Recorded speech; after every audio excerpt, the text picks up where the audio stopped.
It was the eye-catching tweet that got us all talking when earlier this week a leading health specialist suggested we might not need a coronavirus vaccine. Professor Carol Sikora, a positive voice of reason in this pandemic, wrote there's a real chance the virus will burn out naturally. So could a vaccine be meaningless? Well, Professor Carol joins us now and it's lovely to talk to you. It is. Thank you very much indeed for joining us today. I've got to ask first of all, though, I mean, I love a voice of positivity. This is essential for all of us now. You are an oncologist, so are you guessing about virology or do you have any background in virology as well? I have a background in immunology and obviously cancer, but cancer is where I have my comfort zone. Virology, I was straying out. But, you know, my patients, cancer patients all over the country are suffering. They're not being diagnosed. They're not coming forward for treatment. So the quicker we can get out of this, the better for them. And it's the same for cardiac patients, patients with heart disease. So the lockdown, of course, affects everybody socially, but more importantly, people are too frightened to go to the GPs, and the whole entry system into the NHS has sort of come to a halt. It's just beginning to pick up. And when it comes, there'll be a surge of people with a cancer diagnosis that need treatment. So it's a challenge to sort this out. And that's why some positivity is really necessary because, you know, the vaccine, it'll come, there's no doubt. When it'll come, you know, will it be September? Will it be January next year?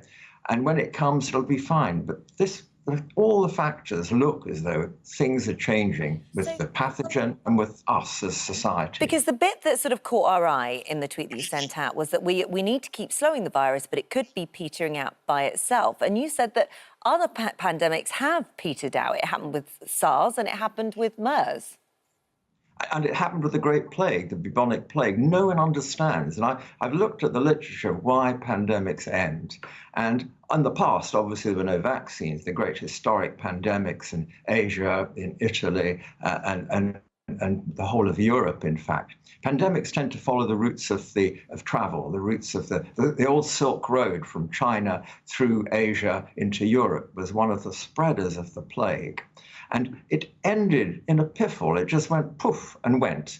You know, the military metaphor is we're going to blast this virus and get it out. Mr. Trump would love that. It's not going to be like that. It's just going to die quietly and go away. The question is how much society is willing to take the risk to actually start moving out. And people are... How much of society is it going to take with it before it dies out? Exactly. And, you know, cancer patients, the calculation is simple. If we have to wait till September to start treating cancer patients, something like 50,000 people will actually die of their cancer, which is more than have died, sadly, so far with the pandemic. So there's a balance here. We've got to get moving. We've got to accept risk. And people are so shattered now, they don't want to take any risk. And politicians can't be the risk. Yeah, the thing is, though, that I want to be positive.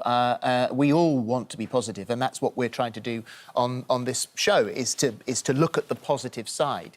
And yesterday, we were all looking towards the potential of a September vaccine. We know it's early. We were always told that it could be 12 to 18 months, but September, wow, that's incredible. Up go our spirits. Our mental approach to this begins to get a little bit more positive. Last night I read all of the monkeys in those trials have all caught the virus. So you think, well, that's the end of that then. So we were all looking forward to it. It lasted one day, that positivity. I know.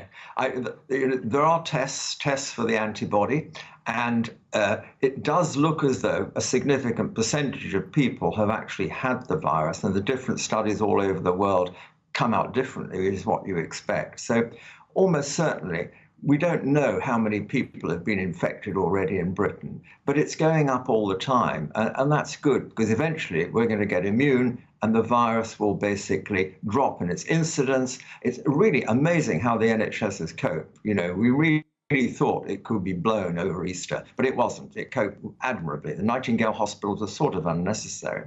And I just hope the vaccine's unnecessary, but we've got to do it. There's absolutely no doubt the decision to go ahead and try and make that Oxford vaccine competitive one from China, another one from the US. We need as much as possible using different technologies, which is great because one of these technologies will work. And we need to understand, have a backstop if the virus, if I'm wrong, basically, and it doesn't peter out. And who knows what's going to happen. And but for the sake of my patients, I really hope it will peter out soon so we can get back to business. Have you seen evidence of it petering out anywhere else in the world? Absolutely.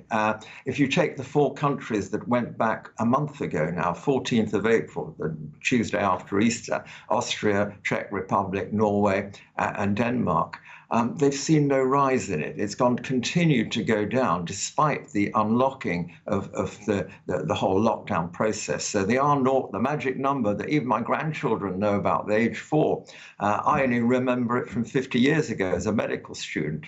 We live in a crazy world.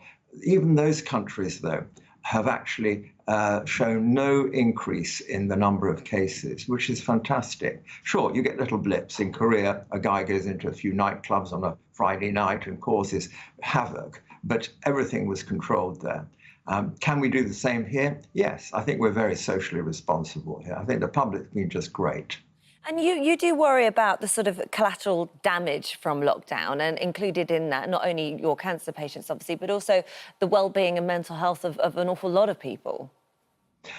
Mental health is really important. And some of us, I've been carrying on because I'm sort of an old medic, basically, and I'm in the cancer centre here now, down in Newport, South Wales. The trains are empty. It's actually quite a pleasure to come. You don't get any breakfast at the stations. There's no cafe, so that's the only negative side. I've got a little flask and I can drink it. And I think the problem for a lot of people is they're consumed with fear about this, especially older people, and they're locked up. They feel they can't go out the door. And one of my friends just spoke to me this morning. He's the same age as me.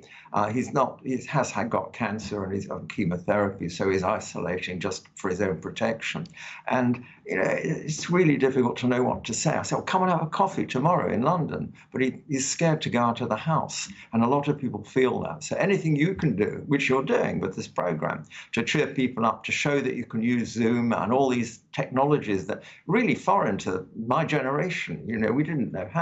My kids know how to do it. And it's great to see that keeping up a positive approach is so really vital now for mental. What do you think about schools? We're being pushed now to the beginning of June that perhaps it's the time to open schools. So what are your thoughts there? My thought, let's go for it. Let's do nurseries and primary schools.